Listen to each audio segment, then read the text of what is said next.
আমার ডিগ্রি আছে কিন্তু চাকরি নেই। এই কথাটা আমার কাছে অনেক আগে মনে হতো, কিন্তু এখন মনে করি আমার মাস্টার্স কাজে লেগেছে 3 সন্তান আর এক প্রবাসী স্বামীর সংসারে। হ্যালো বন্ধুরা, কেমন আছেন সবাই? লেখাপড়া কি শুধু চাকরির জন্য নাকি অন্য কোনো কাজেও লাগে? তো সেই বিষয় নিয়ে আজকের ভিডিওটি আমার তৈরি। আশা করি সবার ভালো লাগবে।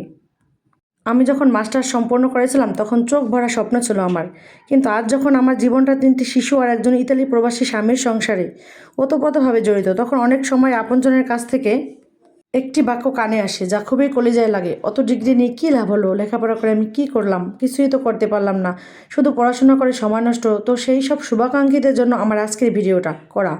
আমি চুপ করে শুনি, কিন্তু আজ আর চুপ থাকতে চাই না। আমার ভিডিওর মাধ্যমে সেই সব মানুষদের চোখে আঙ্গুল দিয়ে দেখাতে চাই যে আমি পড়ালেখা করে আসলে কী করি। তাদের কাছে আমার কিছু প্রশ্ন আছে। হ্যাঁ, আমি মাস্টার্স করেছি ঠিকই, হয়তো কোনো বেতনভুক্ত অফিসে হাজিরা দিচ্ছি না, কিন্তু আমি কঠিন একটি প্রবাসীর প্রতিষ্ঠানের প্রধান নির্বাহী হিসেবে কাজ করছি। আর সেই প্রতিষ্ঠান হলো আমার সংসার। আমাকে যারা বলে তারা জানে আমার 3 সন্তান, তার মধ্যে আবার যমজ। এক হাতে মাস্টার্সের সার্টিফিকেট আর অন্য হাতে একই সঙ্গে 3 বাচ্চাকে সামলানো। জানেন এটা কোনো পরীক্ষার সমান? আমার স্বামী প্রবাসী। দিনের আলো ফোটার আগে তার সঙ্গে কথা বলা, তাকে মানসিক সাহস জোগানো থেকে শুরু করে সারাদিন রান্নাবান্না, সকল কাজকর্ম, বাচ্চাদের দেখাশোনা, পড়াশোনা, বাচ্চাদের অসুখ হলে কত কষ্ট করে ডাক্তারের কাছে নিয়ে যাওয়া। নেই শাশুড়ি, নেই শ্বশুর, আর পাশে নেই কেউ আশপাশে, সব কিছুই আমার দায়িত্বে। অনেক দিন ধরে ভাবতেছি, যারা আমাকে বলেন আমি কিছু করি না, লেখাপড়া করে, তাদের জন্য এই ভিডিওটা অনেক দিন ধরে জল্পনা কল্পনা করে বানিয়েছি। কথায় আছে না, প্রতিশোধ নিয়ে নেয়, কাজে দেখিয়ে দিন। বাচ্চাদের শিক্ষক আমি, মা বাবা সবই আমি তাদের, যেহেতু তাদের বাবা কাছে থাকে না।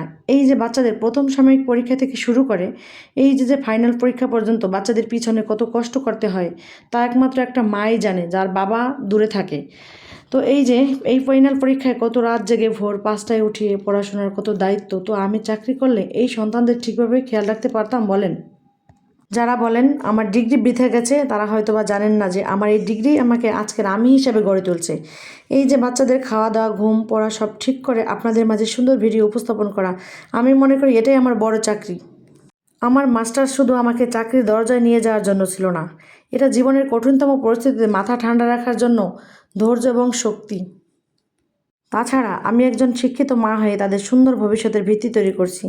আমি লেখাপড়া করে কিছু করতে পারিনি, এই অভিযোগ আমাকে আর স্পর্শ করবে না, কারণ আমাকে এই চাকরি বেতনহীন হতে পারে, কিন্তু আমার কাছে আমার সন্তান, স্বামী, সংসার অমূল্য।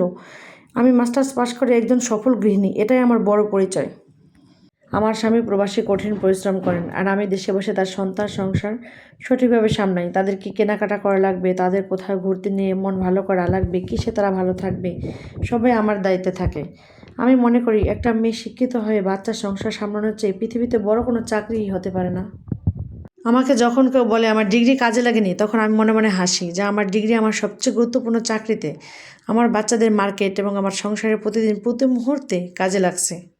আজকে আমি যেই মাস্টার ডিগ্রি অর্জন করছি সেটা আমার চাকরির যোগ্য নাও হতে পারে, কিন্তু আমার এই প্রবাসী স্বামীর সংসারে আমাকে ধৈর্য ও মানসিক শক্তি এবং কিভাবে কঠিন পরিস্থিতিতে সব কিছু মোকাবেলা করতে হয়, সেই আমার এই মাস্টার্স ডিগ্রি আমাকে শিখিয়েছে।